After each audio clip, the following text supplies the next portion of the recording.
Peguam yang mewakili Najib Razak memberi masa sehingga jam 12.30 hari esok kepada Menteri Dalam Negeri Hamzah Zainuddin untuk menjawab rayuan supaya ahli parlimen pekan itu dibenarkan hadir ke parlimen. Jika tidak, pasukan peguam bekas Perdana Menteri itu akan memfailkan tindakan undang-undang untuk membolehkan Najib berbuat demikian. Ketua Peguam Bela Najib, Muhammad Syafiq Abdullah petang tadi mendedahkan Jabatan Penjara minggu lepas tidak membenarkan permohonan Najib untuk menghadiri persidangan Dewan Rakyat yang disambung bermula hari ini. Terdahulu semasa persidangan Dewan Rakyat hari ini, Speaker Azhar Harun berkata Najib dibenarkan menghadiri sidang tersebut sekiranya mendapat kebenaran daripada pihak penjara.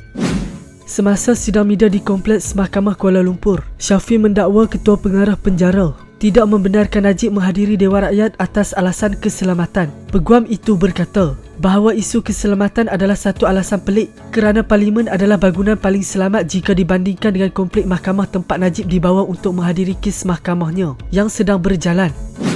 Syafiq berkata pihak penjara tidak membangkitkan isu keselamatan ketika Najib dibawa ke hospital. Peguam itu mendakwa dia telah menulis surat kepada Azhar yang mengesahkan Najib masih ahli parlimen pekan berikutan dua rayuan Najib yang sedang berjalan.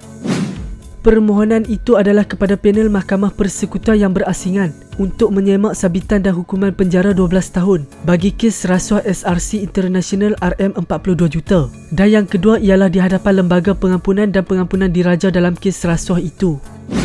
Peguam itu berkata bahawa mereka telah menulis surat kepada Hamzah untuk merayu terhadap keputusan pihak berkuasa penjara dan jika mereka tidak mendengar apa-apa atau mendapat jawapan yang tidak menyenangkan daripada Menteri Dalam Negeri sebelum pukul 12.30 hari esok, maka semakan kehakiman akan difailkan di mahkamah. Syafiq berkata jika semakan kehakiman difailkan, maka ia akan menjadi tindakan undang-undang yang pertama di Malaysia kerana ia boleh membenarkan mana-mana ahli parlimen yang telah disabitkan dan dijatuhkan hukuman tetapi masih mendapat proses wajar lain yang berkaitan untuk terus berkhidmat di kawasannya sebagai wakil rakyat.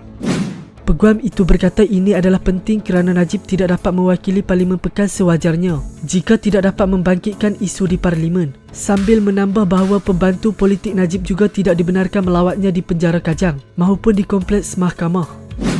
Kami telah memberitahu penjara bahawa pembantu politiknya harus dibenarkan melawatnya supaya rakyat di kawasannya boleh diberi perkhidmatan. Jika tidak, pengundinya tidak boleh diberi perkhidmatan. Sesekali dia sebagai ahli parlimen harus dibenarkan diiringi ke kawasannya untuk mendengar rungutan rakyat di sana dan bercakap dengan pembantu politiknya sama ada terdapat sebarang masalah, kata Syafiq mengenai perkara yang akan dituntut oleh semakan kehakiman yang dicadangkan jika ia difailkan.